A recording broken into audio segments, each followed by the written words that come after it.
For today's lunch is Akara and custard. I started by washing off my beans, peel it very well, make sure there is no shaft on it, add it to my blender, add a bit of water and blend very well. You will want to have this kind of consistency because you wouldn't want to be eating your akara at the same time between some kind of seed in your akara. No, it doesn't work like that. So you will want to add a bit of water here because you wouldn't also want your akara to be very soft. You will want to make sure that you mix it very well to have this kind of consistency. So for my oil, I added extra virgin olive oil.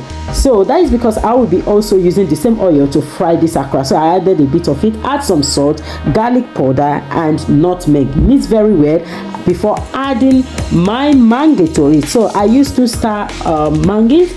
Mix it very well because you wouldn't want to be eating your akara. Some parts will be very spicy than others. So to make this extra rich, I added a bit of spinach as you are seeing. So this actually made the akara to be very unique and colorful. The kids love it. So I added my extra virgin oil to my saucepan and here we come frying the akara. So you will want to cut it just any shape of your choice, to be honest guys. I use this my oval shape spoon cutter. It's also my ice cream cone. Don't tell anyone.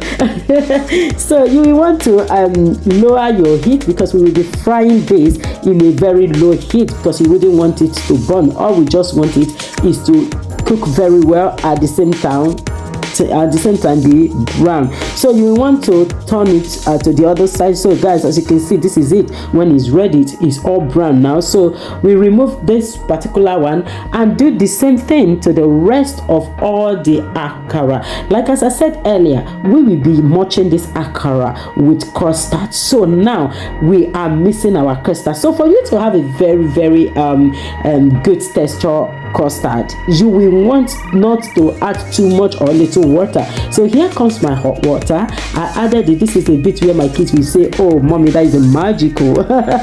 So we have this magical custard today guys. Look at that. I added my powdered milk. So you can also use liquid milk. So the reason I use this powdered milk because I didn't want the custard to be too soft also. Okay, so guys, you want to mix it very well. Here is the final result. Thank you so much for watching. Please do not forget to follow us here for more. Bye for